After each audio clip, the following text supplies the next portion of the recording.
Hey folks, it's Chris Dyer with the Martial Alchemy channel, and today we're continuing on with our series on old school boxing, and we're looking at the origins of Savate.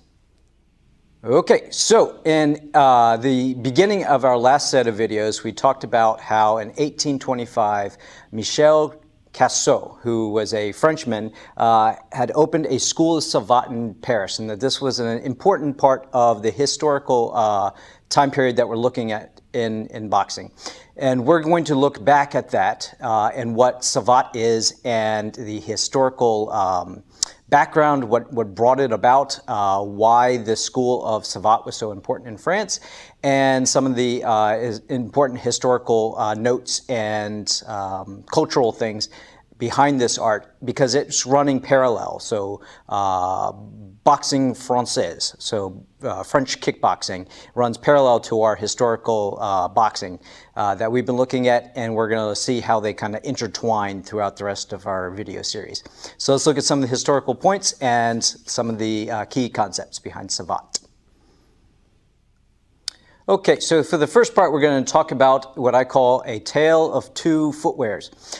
So there's actually a really interesting point in Savate where there are two different styles of the art in two different regions of France. So we have the northern region and the southern region. First, we're going to start at the southern region with Jeu Marseille, or the Marseille sport. So what we're talking about is a sport that was created mainly by sailors in the port towns of around Marseille and other parts of that region. And it became popular among the Navy, and the term later was turned, or the name of this art was later called chausson, or the old slipper. So this is important to remember: old slipper, chausson. So what chausson was about was a sport that was done on ship mainly, and it had a point scoring system from hip to neck is where you could land your strikes. The strikes were either done with the foot, so with the slipper that you were kicking with, the chausson, or with an open hand strike. And this is going to be important later on. We're going to be talking a lot about these, the liable, or the hand strike. So there's two theories as to why the hand strike came about. I have a tendency to believe both kind of go hand in hand, that they are kind of chicken and egg sort of thing.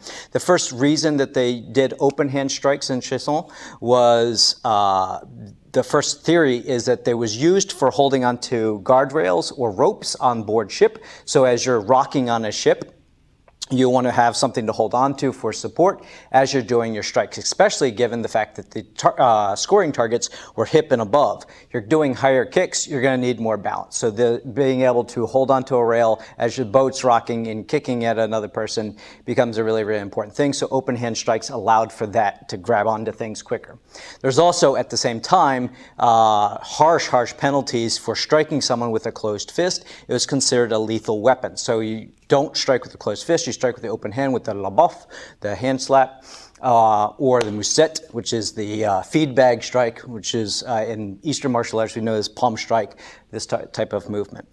So that became really, really popular in the southern region of France. And remember, this is the same time we had just come out of the Napoleonic Wars, so the Navy has just been, outdoing its thing, and there's lots of people in the Navy now, there's lots of sailing going on, this is the age of ships and whatnot, so it's very, really important art. The second part of this is in the northern region of France. We have the art of Savate, and I am hesitant to call it an art at this point, because really what this was a no-holds-barred, rough and tumble. There's reports of eye gouging, hair pulling, striking below the belt, knees and elbows. This was really popular among pimps and toughs in the urban areas in northern France, around Paris and whatnot. And it was kind of considered back alley, lowbrow type of means of self-defense, really, and there was really little art to the art of Savate at this point. Savate is the name for an old boot. So this is where I came up with the phrase, the tale of two footwears. So we have chausson, the old slipper, which was a sailing shoe that you wear, easy on, easy off, and then the old military boots. And the term savate was used when they would capture an enemy, or they had enemy at hand, or you beat an enemy, or whatever it happened to be, you take them and you boot them. So you hit them with your old boots, you savate, and you kick them in the butt, basically. And so the term got stuck with kicking someone's butt, and this is where the term savate came from, for the art of savate. Now, why all of this is happening, while all of this is going on, you have your southern style, your chausson, your savate in northern France. We come to around 1825, well, a little beforehand, a man named Michel Cassot was learning all about these types of arts. He was fascinated by these, the system of self-defense, and he decides to basically put it all together into a cohesive art. He takes the high kicks from Cassot, the sort of takes out the more less elegant techniques from savate in the streets, and turns it into a, like I said, a cohesive and complete set of things. He comes up with a codified way of coming up with this sport. So he is named as kind of the founder, the grandfather of the art. In 1825, he opens this salon in Paris, and he spends some time building up clientele, and it became so popular, it became kind of the more and more favored by high-class people. And at one point, he even has the Duc Léon as a student, and that kind of popularized and made it more of a gentleman's thing to learn the art of self-defense, just like parallel to what we've seen in our old school boxing that we've looked at so far, that it was a low-class thing popularized by the nobility as these manuals and these schools started coming about. And later on, we're going to have a student of Cassot's, and he's going to interact with English boxing, and we're going to get to that next. Okay, so we have 1825, Michel Cassot opens his salon. In this time period, he's got lots of influential and important students, one of them being really important for the continuing history of savate and our tale. Charles Lacour in 1832 becomes a really, really important date for us. So Charles Lacour is a student of Cassot. He's learning the art of savate at as tall as the salon.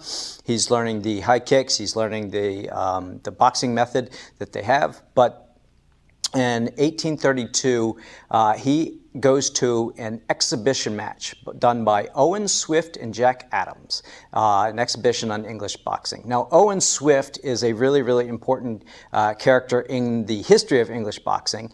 I'm going to do a link below to some great people out there who have done historic pieces on Owen, and he is considered one of the greatest boxers of the time. He's also one of the biggest mess-ups of the age. He is a terrible, terrible person.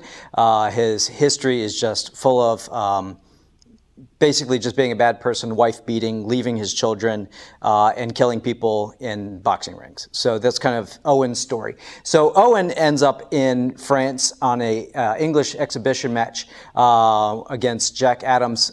He's there because he had to flee France because of one of these charges against manslaughter from one of his boxing matches. So he leaves England for France, ends up doing an exhibition match because he apparently just can't help himself. He needs to beat something, apparently.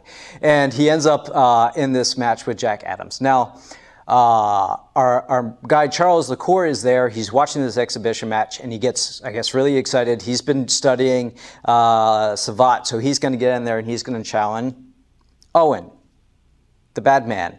He gets in the ring with Owen and gets, you guessed it, completely trashed. He is demolished in this match. But to Lacour's credit, he is undaunted, and he makes the wise decision not to go to Owen for instruction, but to go to Jack Adams. So he ends up training under Jack Adams, another famous English boxer, and he learns the system that we've been looking at in these videos so far of English boxing. And what he ends up doing is taking the hand skills from English boxing, puts it with the skills that he's learned in his savate, or his old boot method, and he comes up with what we finally have as boxe française, or savate, the French method of kickboxing. And so this is the history of savate going hand in hand with what we've been looking at so far, our old school historic European martial arts of old school boxing. And in these videos going forward, we're going to be looking at these two arts in parallel because right now they're a separate sport. Later on in their history, they are going to blend together into a system of self-defense that we're going to be looking at a lot. So I hope this really helps with some of the history of Savate. I think it's really interesting. I love getting this new element, this new team player to our story. So be sure to like, subscribe, share, all those fun things, and I look forward to hearing from you guys. Make sure you put some comments below. What are your thoughts on Savate if you've studied it before? And we'll go from there. Thanks, guys.